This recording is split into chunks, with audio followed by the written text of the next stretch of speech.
Respected Chair and good afternoon, ladies and gentlemen. I thank Professor Udash Ghosh and Dr. Jyotinmoy Pal to invite me on the occasion, and thank you everybody for making it available on a Sunday morning. Now, today I have been asked to talk about the management of myocardial infarction. What is new? First of all, at the onset, I want to tell that there is nothing much after 2017 recommendation for STEMI. I don't know whether new ESC will tell something new about MI management. But first of all, diagnosis of MI is very important, and the sine qua non for the diagnosis of MI is elevation of the enzymes, markers of MI like TROP-T, TROP-I, CKMB, etc. But TROP-I is very sensitive and more sensitive than CKMB. And associated with that, the usual symptoms which you can teach me, and the ECG changes and wall motion abnormality.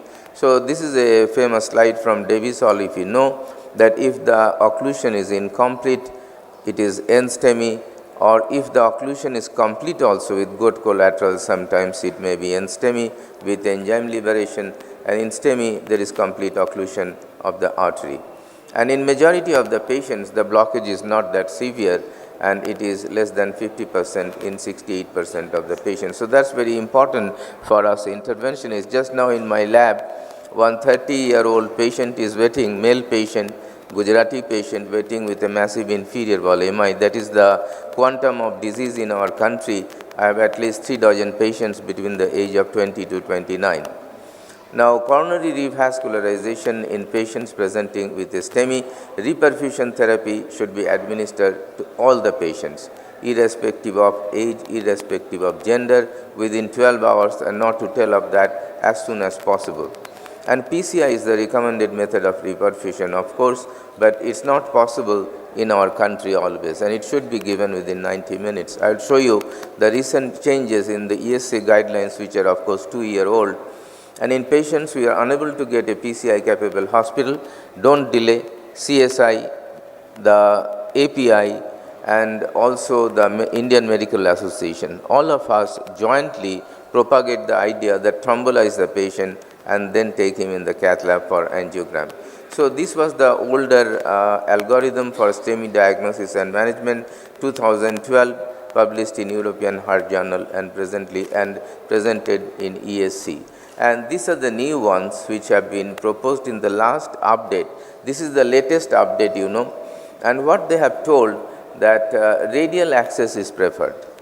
Because there is access site problem with the femoral root, and there is some excess bleeding in the femoral root. But I can tell this is not mandatory. Who are experts in the treatment of CAD, they usually go, many of them, by femoral root, and there is not much of problem with that in expert hands. But for the newer ones, I think radial access is a better one.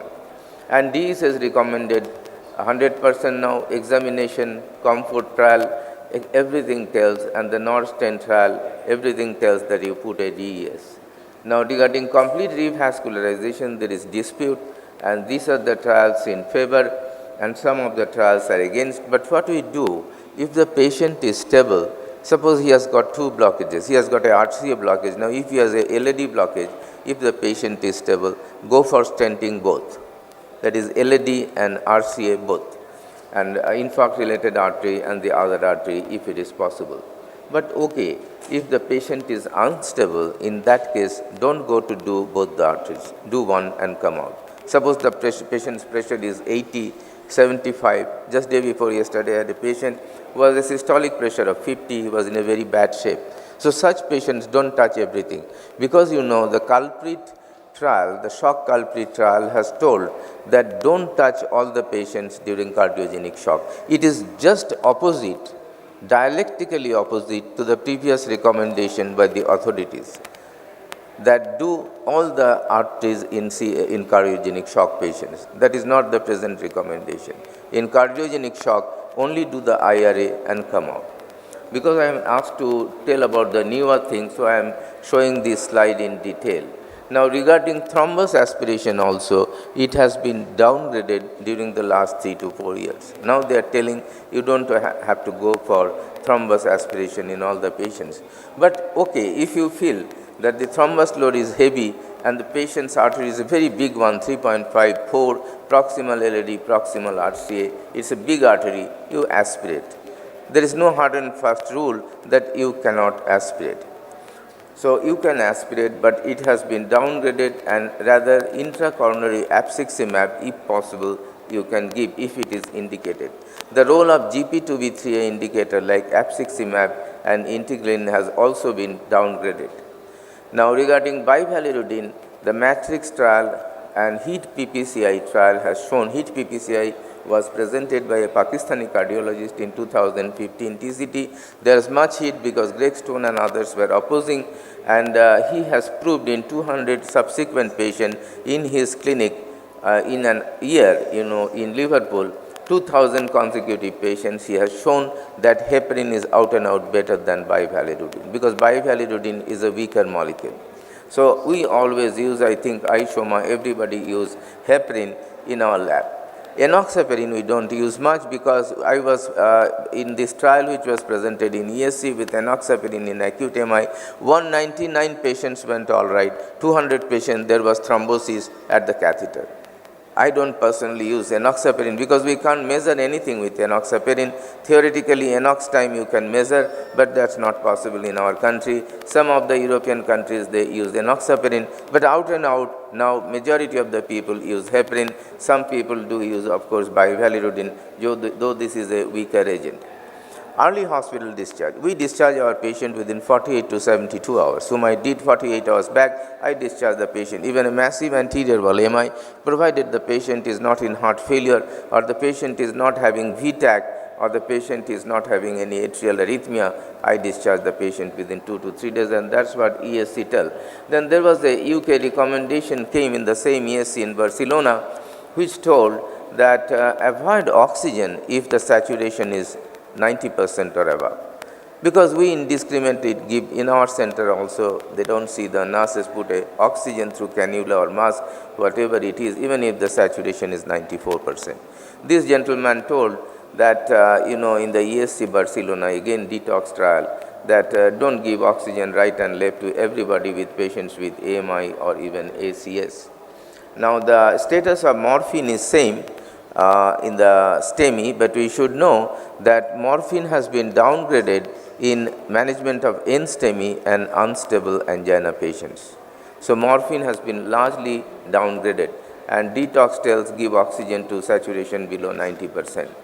Regarding TNK, which is very important to all of us present over here, they are telling that at the age of 75 or above, if the age is also 73, 74 and the patient is very frail, frailty index is high, give half the dose of tenecteplase.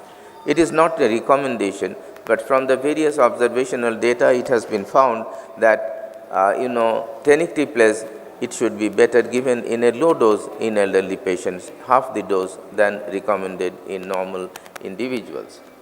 Now, apart from this one, the new recommendations, additional lipid lowering therapy to bring it down to below 70. Now they are telling you can bring it down to 50 or below, even with alirocumab or evolocumab initially if needed, especially in the younger individuals with recent MI.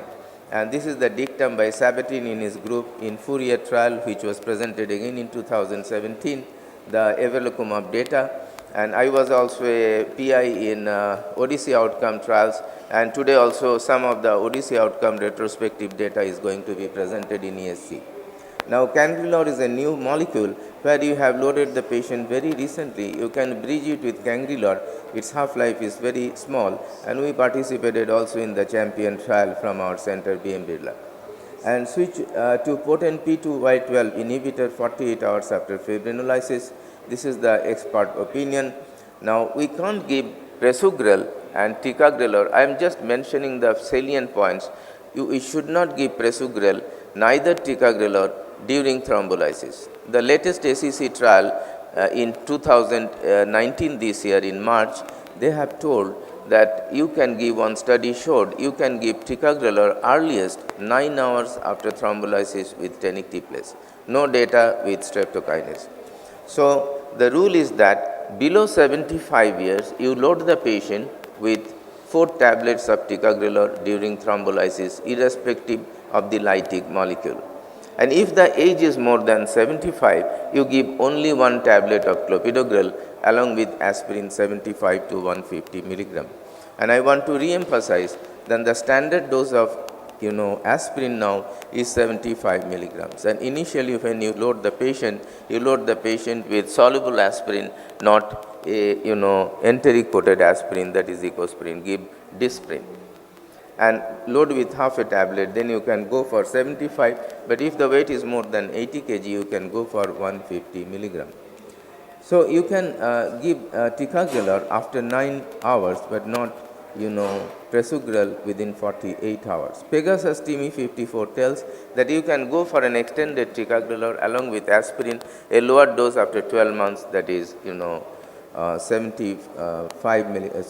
milligrams BID. Instead of that, after 1 year you give 60 milligrams BID.